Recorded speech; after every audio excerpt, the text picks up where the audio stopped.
Okay, so on Monday's show, we talked about the top 5 quarterbacks, but we really made it a discussion about the top 6 quarterbacks. We don't need to do that with running back. It's McCaffrey, Zeke, Barkley, Kamara, and Cook in some order. I'm Adam Azer with Dave Richard and Jamie Eisenberg, and now for the first time in Rankings Week, or Top 5 Rankings Week, here's Ben Gretsch. What's up, Ben? How you doing, man? That was a big intro. I feel like you just rolled out the red carpet for me to join the second show of the week.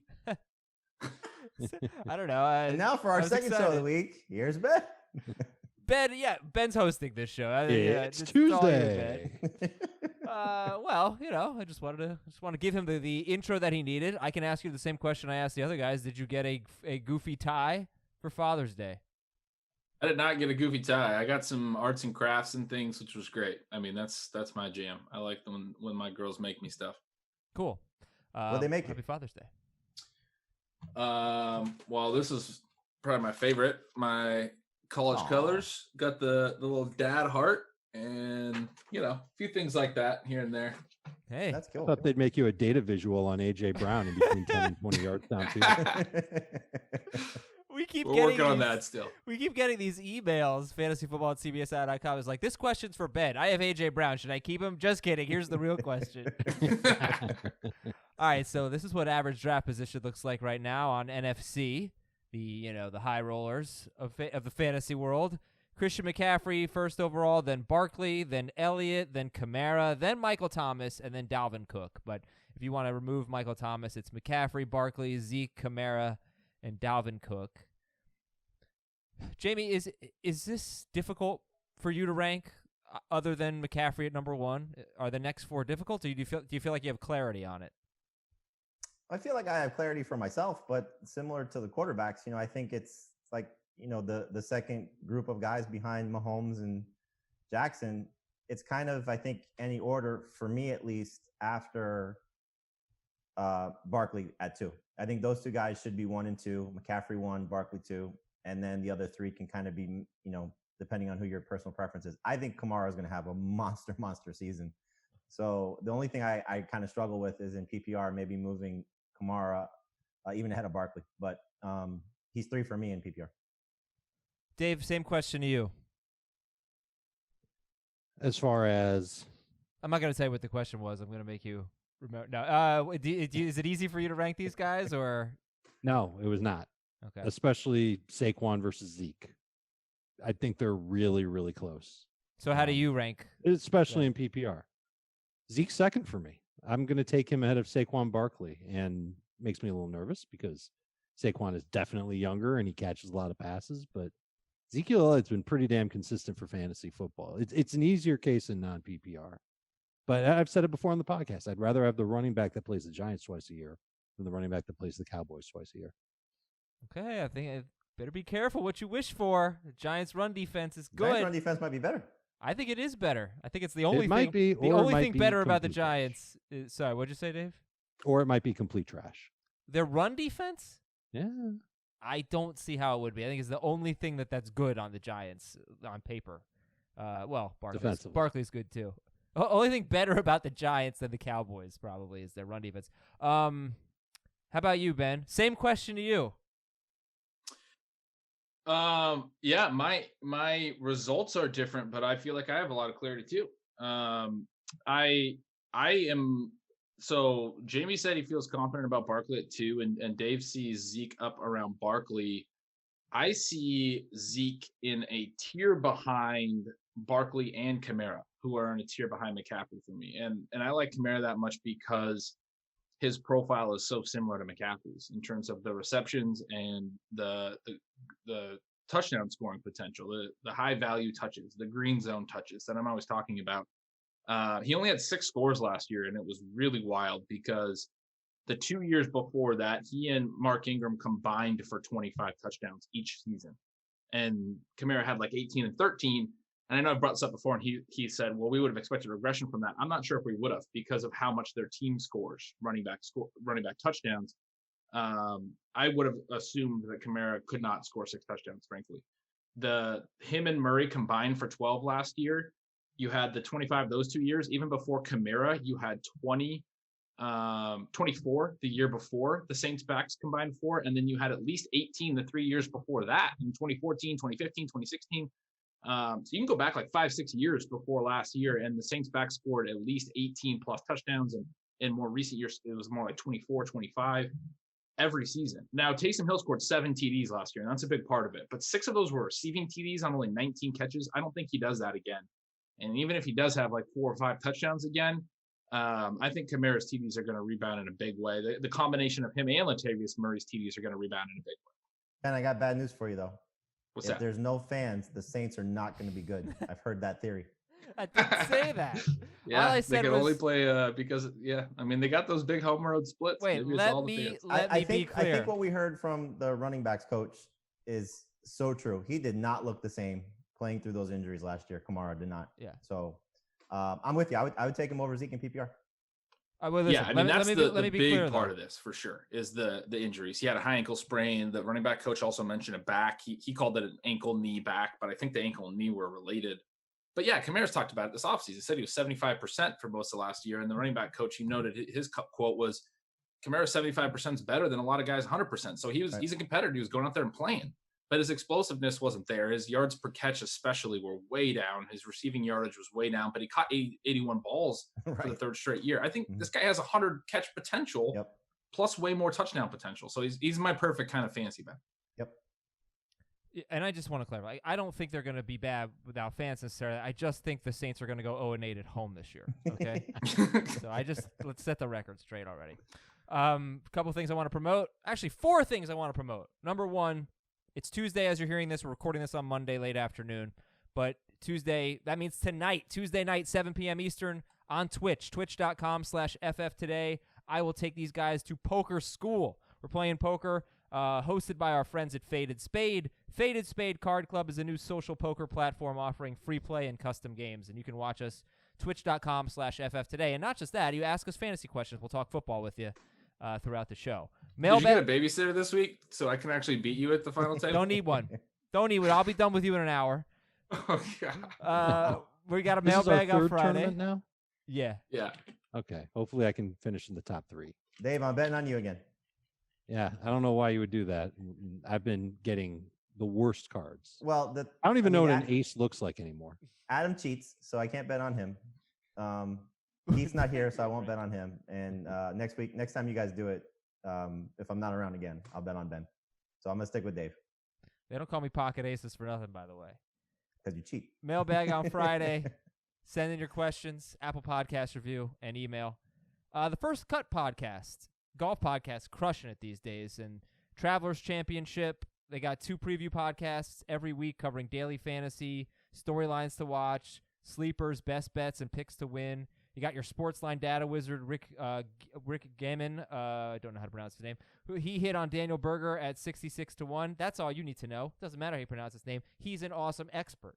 So check out the First Cut podcast. And Ben Schrager is not here this week. He has a homework assignment. He didn't know who Chris Farley was. He's never seen Tommy Boy. I don't know if Tommy Boy holds up. I think it does.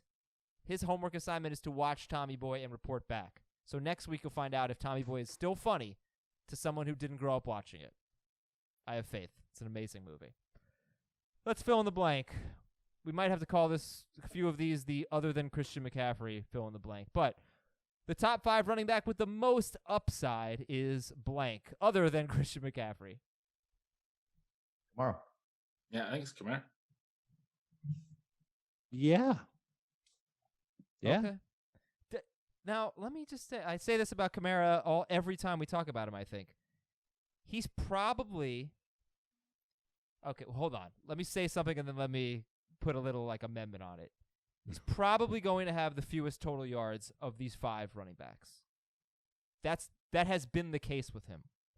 However, there is a chance that he gets more touches than we've ever seen because 4 games without Mark Ingram in 2018, he got a ton of touches. And then really before his injury last year, he was on pace for over 300 touches, something like 220 carries, which would be just amazing for him. But I just have to point it out. He lags in total yards. And I always find it interesting that so many in the fantasy industry, we don't love touchdown dependency. And we saw what happens with Kamara when he didn't get the touchdowns last year. He was disappointing. And yet, everybody seems to be willing to push that aside.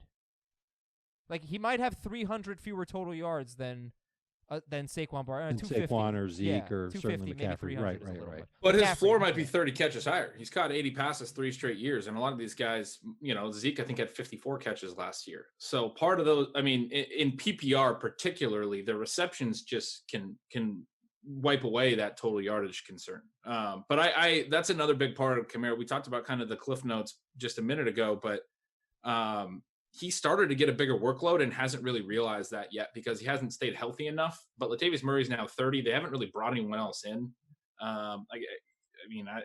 They brought in someone else, a pass catcher. Who did they just bring in recently? Can't even remember. Washington, right? No, they still have one. No, it's Ty Montgomery, the receiver. Yeah, Ty Montgomery. That's right. But still, I think Kamara is going to play as much as he can essentially this year. And he's never had 200 rushes. You just kind of noted that, Adam. He's never had 900 rushing yards because, he was a rookie at first and was, for the first part of his rookie year, he was the third back behind Adrian Peterson as well. And then 2018 alongside Ingram, but played a lot more when Ingram was out. And then last year he was hurt, but he's never really gotten that chance now as the guy without Ingram there. His splits, though, his snap shares were a lot higher with Murray than they had been with Ingram. So I do think if he's healthy for 16 games, we're going to see over 200 carries for the first time. And we're probably going to see him, like I said, push 100 catches and really get more touches than he's ever gotten. I would amend my answer for the who's got the most upside based on scoring. PPR, I think it's Kamara, but if it's non-PPR, I'm going to go with Zeke. Sure. Just because of the catches. Sorry. If he was healthy last year, I think he gets 100 catches. Yeah. Mm-hmm. Okay, and so for first 5 games before he left Week 6 with an ankle injury, Kamara he was on pace for 323 touches, 1,865 total yards, and 83 catches. So that would be great if they can give him that work. It's not even like a massive workload. It's just comparable to the other guys. Okay, and you get 200 plus carries. That's the question. Yeah. The one thing I just want to also say that I love about him, the guy played through a high ankle sprain and was still productive. He was RB9 because he catches so many passes. His explosiveness was gone, but A, he's tough, and B, he's going to get the types of stats that still count for you. I kind of just love that. It's like a little bit less of a risk to me. He's been steady around 12 to 13 rush attempts per game over the last 2 seasons. If he, again, the 16-game question, if he averages 13 carries a game, 13 times 16, it's a lot of carries. It's just, if you're get him well past 200. If you're looking at last year, his best season obviously was 2 years ago. His points per game would have been second best behind McCaffrey, and he would have been the only guy over 20. Second guy, only guy over 20 besides McCaffrey. 20 PPR points per game. You're saying Kamara's 2018. Yes. Yeah, but what about Barkley's 2018? That was over 20, wasn't it? PPR. Yeah, that's right. I think Barkley's got a higher ceiling based on his rushing potential, plus what he should be able to do as a pass catcher. Heath has talked about this a lot, which is certainly understandable, that with Daniel Jones and his rushing ability comparatively to what Eli Manning is going to be as a statue, that the receptions may come down a little bit. But I still think if you're talking in what Barkley does as a total running back compared to Kamara and what Barkley should do as a receiver compared to Zeke, I think for me, that's why Barkley's 2. I think Ben said it best. McCaffrey's in his own tier. I think Barkley and Kamara are in their own tier, and then Zeke is in a slight tier behind them. So they're all amazing, and Cook as well. They're all amazing, but I think it's almost like, half a step down to each one. Okay. I just want to confirm one thing here. 2018 was the best season for both Barkley and Kamara. Yeah. Barkley was a little bit better per game, 24.06 to 23.53. And believe it or not, that year, Todd Gurley was the best running back per game, 26.57 fantasy points per game. McCaffrey was second. Okay, let's go to our next fill in the blank. The top 5 running back with the least upside is blank. Dalvin Cook. Yep. I'm going to say the least upside. Oh. It's either Cook or Zeke, yeah. Okay. The top 5 running back with the highest floor is blank. And please include McCaffrey. Oh, McCaffrey. McCaffrey. Mm-hmm. Okay, now excluding him. I think it's Kamara because the catches. I'll say Zeke. I'll take Barkley. Make a quick case. So it's the catches for Kamara. What is it for Zeke, Dave? It's workload, great offense. Safeties will never, ever crowd the box. Used in the passing game. Incredibly consistent for fantasy. I didn't even bring up the schedule yet. I'm saving that for later in the podcast. Oh, all right. And Jamie, your case for Barkley with the highest floor. I just think what he does rushing and catching the ball, the fact, I mean, again, you want to talk about playing through injury. We don't know exactly when he was healthy, but if he was healthy at the end of the season, that guy was impressive the final 3 games of the year with Daniel Jones. So his 2018 season, he was drafted number 1 last year for what he should have been able to do. He didn't live up to those expectations. But I think this is very similar to Todd Gurley, what happened to him. Great rookie season. Obviously, Barkley was better. Struggled as a sophomore. That was, I think, more a byproduct of the offense for Gurley than injury like it was for Barkley. And then he came back his 3rd season with a new coach and a better quarterback, and things really took off for Gurley from that point forward. I think that's what we're going to see from Barkley. Different scenarios, but just year 1, year 2, year 3, that type of explosion, I think, is coming for Barkley.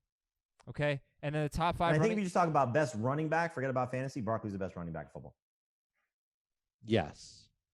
I agree with that completely too. And Adam, you're about to ask who the lowest floor is, and I'm going to say Barkley because of his offense. And I'm still like the way that we're phrasing these questions. Like I think he actually has a low floor, but I'm still drafting him second because he's that good. Like what Jamie just said, like he's the best running back in football. He's such an athlete. He's so talented in all phases.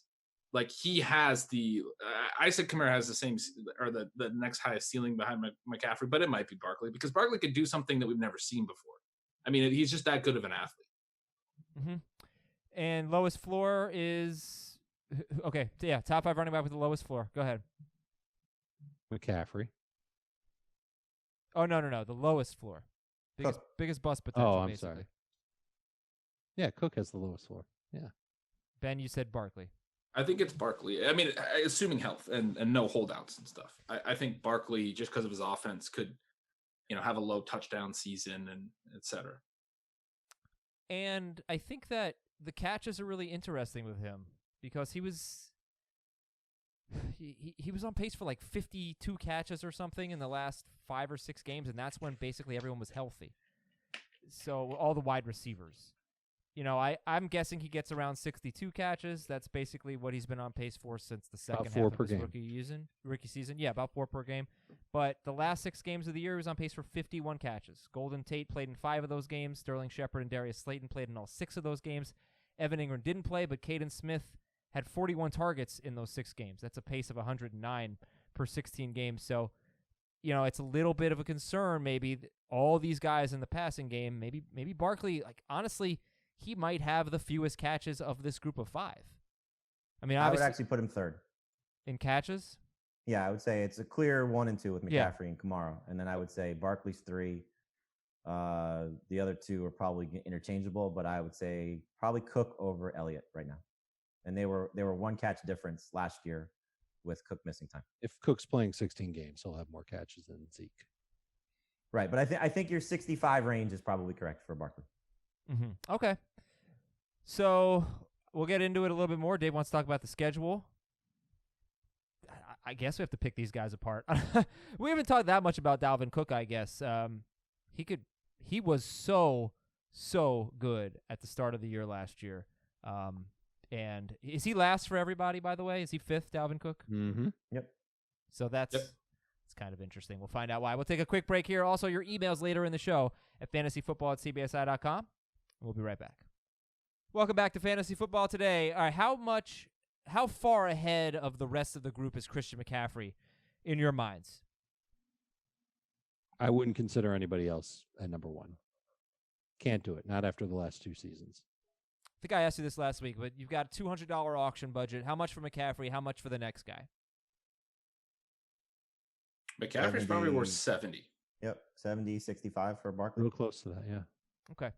Yeah, it's just interesting that Barkley went ahead of McCaffrey last year in a lot of drafts.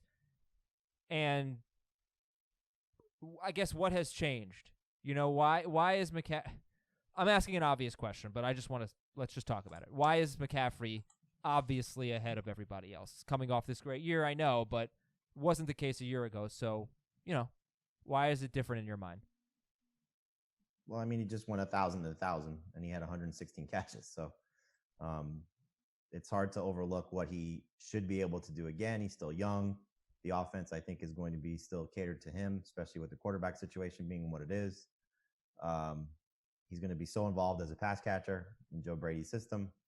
So I think, to expect 2,000 total yards, probably not realistic, but 1,800 total yards and, north of 90 catches. Okay. I think he's got the ability to do it all. Like, as he told us on CBS Sports HQ at the Super Bowl, he's an offensive weapon. He is the true definition of that. I just felt like I had to ask it. Can you say that about any other running back? The Kamara. 2,000 total yard potential, the 90 catch potential? The numbers? No. I mean, Can't say Barkley that maybe. about any of you guys. 2018 Barkley, yes, but this version of Barkley, as Ben said, in this offense, probably not. But I think if he stays healthy, you're getting probably 1,800 total yards. I feel like, okay, Barkley had a 2,000 total yard season, right? Yes, rookie year. Zeke did the same, I'm pretty sure, in his rookie year. I feel like Zeke's rookie year, he had 1994. He had 2,001 total yards in 2018. Yeah, so he's been around 2,000 total yards, or at least on pace for that in like 3 of his 4 seasons. He had over 2,000 total yards in 15 games. And the 1994 total yards was also in 15 games. And then but that was with that huge spike in receptions for him. And it's hard to expect him to be over, 50 not in 2016. Not in 2017 either. He only played 10 games. He got so many carries. I mean, look at the receivers that they have now. But he didn't have the catches those other years. I mean, he's... 2016, their offensive line was insane. I mean, that's why people, again, we've talked about this. They were drafting him in the first round, and for good reason. Their 6th best lineman was a starter on probably 31 other teams. And the loss of Frederick could be big. Could be big. They still have a really good offensive line, though. Great offensive line. I think only the Saints could challenge him there as far as a team with a better offensive line among these running backs. Like, okay. I think this is the first time in years I've looked at another offensive line and said, oh, they could be better than the Cowboys. Well, what about the I'm Colts? thinking that too. I mean, I've been thinking about the Colts maybe. I mean, the Cowboys are a little bit But different. you like Jonathan Taylor, Ben? Have you heard about that? Oh, I've heard. But the Cowboys still have a very good line, and Zeke will still be good. I'm just a little bit concerned about just a general, usage. Like, he's been used a lot, and it's an overreaction. I'm still drafting him in the top 5 running backs. I'm not pushing him out of the first round or anything crazy, but I am moving him down a little bit because he's been used a ton for 4 straight years, and I am worried about his receiving more than some of these other guys. So, how about you all have McCaffrey 1 and Cook 5? Fight it out. 2, 3, 4. Dave, I'll let you start. You go Zeke, Barkley, Kamara? Yeah, I do. I think I look at Zeke and Barkley very similarly. I think that they're both really, really good. I think they both have the potential for 2,000 total yards. I think the catches favor Saquon, but it might only be by 15, 20 catches when all is said and done. I go back to Zeke's reliability, his career success rate in non-PPR. The percentage of the time that he gets at least 10 points in non-PPR is 91%. It's unheard of. No one's ever that efficient. It's like hyper crazy, mega uber efficient with cheese. And in PPR, he's getting you to that 15-point mark 80% of the time. And maybe 80% is not enough for you. Or maybe 15 points is enough for you. You want to get to 20. He's still getting to that mark quite a bit. Saquon's real close to that. I think it's 76% for Saquon. So they're basically even in that regard too. Is Saquon younger? Sure. Is his offense better? I don't know if it is. I mean, we've already kind of touched on it once already on the podcast. And I think the Cowboys offense is going to be great. I think adding CeeDee Lamb just makes it even easier for Ezekiel Elliott to find rushing lanes. Working with a rushing quarterback makes it easier. And it's a better rushing quarterback than what Saquon has. Much easier for Ezekiel Elliott to rack up yards. And the schedule is where it's at for me. His first 4 games at the Rams versus the Falcons, at Seattle versus Cleveland. Saquon's first 4 games are against the Steelers, at the Bears, home against the Niners, and then at the Rams. So those first 3 games are going to be crushing on Saquon. It's going to make it harder on him to get yardage in those games than it will be for Zeke. Zeke will get you off to a hotter start. He's been more consistent over his career. I think he's going to end up being the better running back of the two. Not to nitpick, but Daniel Jones was a better running quarterback than Dak last year. As far as get total yardage at the end of the year? Yards and yards per carry. Okay. Yards per game, I'd say he was definitely better. How much better was he, James? Well, just in total yards, he was 2 yards better. But as we know, he didn't start every game. Dak did. Sure. But I don't know how much they're going to use Daniel Jones as a rusher in that offense. Like, are they going to utilize him the same way, Oh, not I like would Baltimore. imagine. No one does I would that, imagine he is going to have to improvise in his rushing, not right. But are they design doing RPOs? I would imagine so. Yeah, They absolutely. did. They did. I don't know if you remember the Monday night game against the Cowboys. They did it quite a bit in that game. They might, but they got a new staff. Don't know. And I mean, a lot. Obviously, the tie-in is Jason Garrett. So it's tough to have these debates because it is nitpicking. All right, Jamie. So, anything you want to? Any rebuttal? no, I think the bottom line is you want to have a top 6 pick because I do think Michael Thomas should be somewhere in this, whether he's 6 or 3. And this is why we get this question: do you want to choose your own draft slot? One of the top 6 picks is almost like winning the lottery for your fantasy league because these guys are so impressive. The only concern would be at this point is Dalvin Cook's holdout. Now you have to factor in his injury, and that's the injury history. That's the scary part about it with him. But I do think that what he showed us last year is, with Gary Kubiak and what this offensive line looked like, and if he does play 16 games, the sky's the limit. We may be discounting him a little bit by what he should be able to do. I was looking at the wrong thing. I apologize. I was looking at half PPR. In full PPR, he was over 20 fantasy points per game last year. So 2-3-4 for Dave is Zeke, Barkley, Kamara. 2-3-4 for you is what, Jamie? It's Barkley, Kamara, Zeke. Ben? Yes, same. Barkley, Kamara, Zeke. Okay, it's so hard to. I'm sorry, non-PPR. I do take Zeke over Kamara. But you still take Barkley. He'll take Barkley over Zeke. Barkley's 2 for me regardless. Yes, that will not change. Half, full, none. Ben, do you think that Zeke could kind of start to hit the back end of his career fairly quickly? A la Todd Gurley? Yeah, I mean, I think that's a lesson we're learning. And we've always kind of known about running backs, but I don't think we should overreact too much to Gurley and Le'Veon and David Johnson.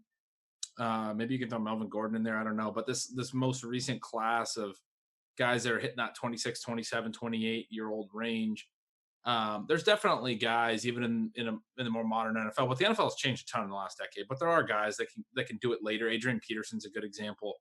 Good players are good for a long time, even at running back. And Zeke can very, very well do that. I think, Dave's kind of brought me around on this point because we've talked about it. And he said, he's made the point basically that Zeke's done this since college and he's always been very consistent with it. And I think he can continue to carry the load for a couple more seasons. But I just think that at a certain point, there's going to be a drop off. He's going to be 25 to start this year. I don't know that, at 28, 29, how productive he'll still be with these big workloads he's had early in his career. And for me, it's just a matter of kind of trying to time that or not trying to time that, I guess, just trying to kind of decide that I'm going to try to find the next Zeke kind of thing. So at the same time, I recognize that he's a top 5 pick. Like I said, I just don't typically get him. I'll take other guys ahead of him usually, and then I don't typically get him, but I would draft him if I was, at 5 or 4, and I guess 5, and the other 4 that I like went ahead of him, I would take Zeke. I think one thing it's worth noting, and I know we kind of have talked on the air and off the air about this, but it's a crazy 2020. And if he did, in fact, get coronavirus, and if he is, in fact, healthy and is now asymptomatic to this or doesn't have a recurrence of this, that's a big thing to factor in, too. Yeah, I know. It's a weird thing to talk about, but we've been asked about it. Look, I've heard other people talking about it. I think it's worth mentioning. If this is something that's going to be part of our lives, and he's now healthy and fine, and obviously that's the most important thing for what we do here. This is something to take note of, because if the other players are still potentially, have the ability to contract this, they can miss 2 weeks, maybe more. Maybe more, yeah. We don't know for a fact that you can't get it twice. Right. But And we don't know for a fact that he has it. It's only been reported. right. And we don't even necessarily know for a fact that he's, perfectly asymptomatic. That could just be, Right. I mean, now I'm getting into conspiracy theories, but that could just be, something that's being said. It is something to take note. Again, there's going to be so much of this fantasy season that's unknown because the NFL season is unknown and because the world is unknown with what's going on. But if in fact, you want to spin it to, potentially a fantasy conversation, that could be a positive. All if he's right. healthy, and obviously that's the more important thing. So Ben, just on the record, you're 2, 3, 4 for you. Barkley. Yeah, Kamara, it's Zeke? Saquon, Kamara, Zeke. And the other one little concern I would say about Zeke is Tony Pollard's good. I just want to throw that out there. He might get used a little bit more. I mean, I know like Zeke's always carried the mail a ton for 4 straight years, but Tony Pollard's good. In non-PPR is Right. And wait, I'm sorry. One thing to note: new head coach, and Yeah. Mike McCarthy may say, "I want to save him for the stretch run a little bit." That's a great point to bring up. I don't think Deion Lewis does that to Barkley. in non-PPR. But no. could Latavius Murray do that to Alvin Kamara? He does it on rushing downs already. So Yeah. Right. All right, now I'm going to ask it. In non-PPR, Reggie Boniface do that to Christian McCaffrey. in non-PPR, how many of you are taking Ezekiel Elliott over Alvin Kamara? Me. I will also. Come on, I will Ben. take Kamara. I'll take Kamara. Wow. Okay. If I'm taking Zeke second in PPR, I'm taking Zeke second. Well, in that I PPR. knew. Yeah, I figured that much out. Come on. I wanted to get everybody's. All right, That's cool. very close for me. I'll say Kamara and Zeke and non. Last question then. Why is Dalvin Cook consensus 5th in this group? He's holding out. Even before that, though, I think for me, it's the injury track record for him. I think we saw what his ceiling is, which is amazing, which is why he's in this conversation. But I just think like, if everybody hits their ceilings, they'll all be better than him. Dave? That's probably fair. I don't like that there's an injury-prone player holding out. And if the holdout extends into and past training camp, I mean, we've been doing this for so long. We've seen it so many times where most of the time running backs aren't prepared when they come back. They either have to sit out, get their bodies right for a couple weeks before coming back and even playing in a limited role. That Dalvin Cook won't have a chance to return value, maybe even at 6th overall, if he's holding out that long. So what I'm hoping for is that Dalvin Cook gets a deal done. He's happy. He shows up at the start of training camp, and then we can evaluate him the way we should, which is based on his talent and his role in Minnesota's offense. And I think he's going to be a huge part of it. So let me just, be sarcastic about this. He was on pace for 61 catches last year, Dalvin Cook. Mm-hmm. And they lost Dalvin Cook, and they lost Stephon Diggs. And what? Now we think his catches are going down? What's up with that? Well, I mean, they did have the greatest receiver ever, according to you, and Justin Jefferson. The Saints are going to be terrible at home, and Justin Jefferson is the greatest receiver ever. That's the 2 takeaways I have from our offseason from you. So far. Okay, all right, yeah. It's my And Ben greatest likes AJ hits. Brown. That's what I've learned from this podcast. No, but to say, does he pick up more of the slack in the passing game? I don't think so. I think 65 catches is probably his ceiling, which isn't bad. But, again, it's I don't think things dramatically change. I mean, Gary Kubiak had so much of an imprint on what this offense was a year ago that, he's just now gets the official title. Not that Stefanski wasn't the one calling the plays, but, I mean, they brought in Kubiak for a reason last year. So, Dalvin Cook's going to be awesome if he's healthy. He's going to have a big role. He's going to catch passes. But you just have to factor in holdout and injury concern and, maybe the loss of Diggs and Jefferson ascending to the heights that you have for him, Adam. If you took down the green screen, we know that you have the poster of him behind there. I think, Cook to me is 5th for a reason. He's still great though. It's like, Yeah. Again, we're nitpicking. Yeah, I do think though, Adam, it's a good question. I pretty much agree with everything Jamie said, but if you're going to make the case for Cook over Zeke, I think it has to start at the receiving work. Okay. All right, that's your top 5 running backs, wide receivers on Wednesday's show. Let's read some emails at fantasy What's your football ranking, CBS. Adam? What's my format, Jamie? Half PPR. All right, let's go. Barkley 1. Wow. No, just kidding. Wow. Just kidding. What a homer Just pick. kidding. McCaffrey 1. I honestly will continue to flip flop on Zeke and Kamara and Zeke and Barkley. Zeke is 300 carries every year, and Barkley is probably not going to get that. So I'll take Barkley by a nose over Zeke because the Giants' run defense is better than the Cowboys. No, I'll go Zeke, Barkley, Kamara, Cook. Although I really think that if you told me just per game basis, I think Cook. Yeah, I think Cook's probably better than Kamara in half PPR. Not full, but half PPR. But they're all great. The question, I guess, now for everyone is Michael Thomas. Where does he slot in? Right now, he slots in ahead of Cook just because of the holdout concerns. But if Cook is there for the start of training camp, he's behind Cook. Non-PPR or half PPR, I would put Thomas 6th. PPR, I would put him 4th. I've got Thomas 8th in non-PPR.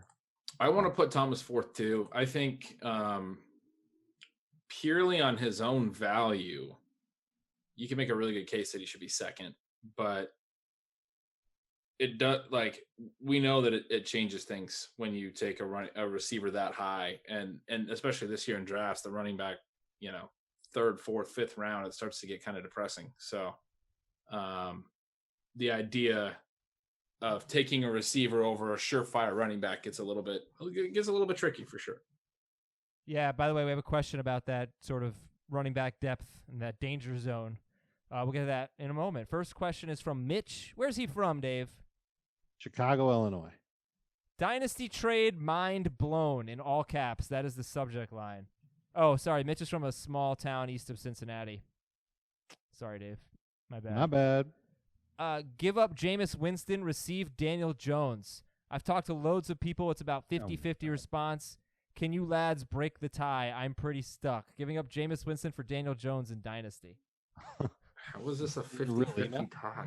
I don't know. What am I missing here? I think the only thing would be is if you were guaranteed to know that Jameis Winston is the heir apparent to Drew Brees. So if that's the case, then it's close. But otherwise, you have to take Daniel Jones. I mean, he's not even starting this year. You're right. If that's the case, it would still only be close because it matters that he's not starting this year and you're going to have to hold him. But also, he signed $2 million deal? Like one of the worst QB deals we've seen in free agency. Hold on. There are incentives. Okay. If he's the starter for the Saints for the next 5 years, let's just say 3 years, next 3 years, who's better, including the year that he sits? So 2021 through 24, or 2021 through 23. I'd take Winston in that scenario. So it's this close. Scenario. Huh? No, it's got to be that scenario. He's got to impress the Saints so much this year as a backup that they give him a long-term deal after this year. Well, I mean, it seems as if based on, Sean Payton's slipping a few times that this is Brees' last season. Mm-hmm. Then if he does walk away, is he really going to turn the franchise over to what? Taysom will be 32 at that point? Right. Oh, no, I don't know if Taysom is going to. Well, he keeps saying it. I mean, yeah, they're acting like it. Payton has made no secret how much he likes Taysom Hill. But Jameis makes a ton of sense to be the heir apparent because he's younger. He's got a 5,000-yard season on his resume. I mean, he was a former number 1 overall pick. Just had eye surgery. If that's the case, that he's the guy with Michael Thomas and Sean Payton, you'd love to have that. But Daniel Jones could be better right now for a longer period of time, and for a longer period of time. So you're gonna take Jameis Winston for 2 years instead of Daniel Jones for 3 years? With one of those years being it's 3 versus 4. Oh, that's. And I'm not talking about raw total points. I'm just saying, who would you rather have? I would think Winston would be better, and I'm not that confident that Jones is going to be like a difference maker. And so, yeah, I would rather have that guy for 3 years. That's pretty good. Right. So I guess the question becomes, if you're not starting either guy this year, is it worth the investment of holding on to James? I would probably still take Daniel Jones just because of the uncertainty. But if you're guaranteed to know, like if Sean Payton were to call you and say, what's his name?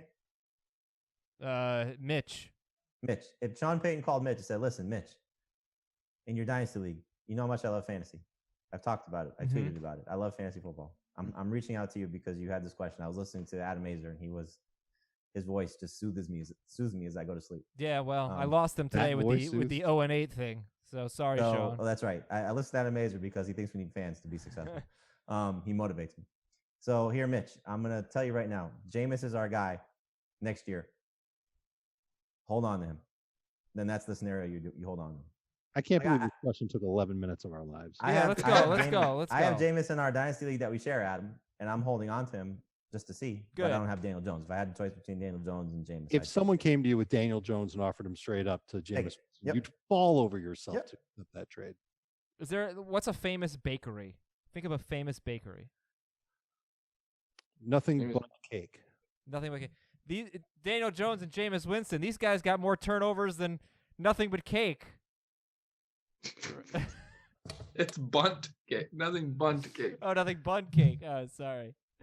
A lot of turnovers there. Please, okay. Both of you destroy him in poker. I've been waiting 11 minutes to make that joke. This is from Tom. Dear Catch, Match, Batch, and Gretch. In my PPR keeper league. Love it. I'm planning on going into next season with what I consider 3 elite wide receivers and an elite tight end. Michael Thomas, Julio Jones, Chris Godwin, and George Kittle. That means, I'd say you're right. That means I'm in a big need for running backs. But when I project my options, I'm really uninspired. Melvin Gordon, Leonard Fournette, maybe Jonathan Taylor-Thomas. I love that he put JTT. Maybe Jonathan Taylor. The wide receiver options will likely be DJ Moore, Calvin Ridley, and Robert Woods. We only start 2 wide receivers in a flex, so any more wide receivers would not be starters for me. This has led me to consider keeping Josh Jacobs over Julio Jones, and that's madness. Please forgive me, Julio. But I think even in redraft leagues, people have to consider taking good RBs over elite wide receivers as early as late round 1, purely because of the drop-off in good running backs. Mm-hmm. How do you guys feel? Well, we were just – what's the format? PPR? PPR. We were just in a draft that's half PPR that I believe Chris Harris of Harris Football took Josh Jacobs over Julio Jones. Okay, but this is full PPR. Receivers are going to be available, and you can add Julio to that stockpile, as unlikely as it might be that you get him back, just to have one stud running back that you might be able to keep for a long time. I don't hate it. I really don't. What number is he picking? I don't know, but I think it's the right. I think it's the right move, guys, because you're right, Dave. Like he could get supply and demand. DJ Moore, Calvin Ridley, Robert Woods, or Melvin Gordon, Leonard Fournette, Jonathan Taylor. So you keep the running back and you get a better wide receiver. Yeah, I think you. Well, keep Ben, what would you rather have? Would you rather have Josh Jacobs and I'm not going to give you DJ Moore because you love him too much, or Calvin Ridley? Would you rather have Josh Jacobs and Robert Woods, or Julio Jones and Melvin Gordon? I'd rather have Jacobs and Woods. And I was just going to say, like, I think the question is a good question. The specific one, I don't think is as, I think we kind of all agree, as much madness as the listener thinks. Because I think you can just take Josh Jacobs over Julio. I mean, especially in the keeper. I think that's fine. Okay. Last question. This is from Aaron from the submarine capital of the world. Probably would be Philadelphia, Pennsylvania. Maybe, yeah. Hey, Gordy, Al, Barry, and Isaiah. I know it. Gordy, Hal, Isaiah Thomas. Yep. Keep going. Detroit, Barry Sanders, and Al Kaline. I'm in a half PPR 12-team dynasty league. So would the submarine capital of America be Detroit? It seems like it might be, yeah. All right, half I PPR thought you were dynasty. talking about sandwiches. Me too. Give up Devontae Adams, Deebo Samuel, and Devin Singletary. Get Saquon Barkley, Carson Wentz, and a 2021 second rounder. Adams, Yes, Deebo, and sir. Singletary for Barkley, Wentz, and 2021 second rounder. Yes. Yep. Okay. Any deal where you're getting Saquon Barkley is usually a good deal. Well, that's going to conclude our running back show. Thanks a lot to mostly Ben. Thanks, Ben. It's your show. You nailed it, man. Hey, I appreciate it. Just doing my best. See you tonight at the poker table, everybody. Twitch.com/FF Today. Talk to you tomorrow with a wide receiver episode. I don't even know who the consensus top 5 is at wide receiver. I'm looking forward to figuring that out, and we'll have. Got a feeling some we're going to be good talking debate. about DeAndre Hopkins quite a bit. Did he make the consensus top 5? I'm not He even might sure not. if he's in some of people's top 5. He might not. Okay. Behind DJ Moore for me. So Okay, it's going to be Michael Thomas, Devontae Adams, Tyreek Hill, Julio Jones. Who is going to be number 5? Godwin. Probably going to be Godwin. We'll find out. Thanks for listening, everybody. I'm Adam with Dave, with Jamie, with Ben. Talk to you tomorrow. Na-na-na-na-na-na. Want more of the Fantasy Football Today podcast and nonstop year-round fantasy advice? It's simple. Hit the subscribe button and hang with us all throughout the year.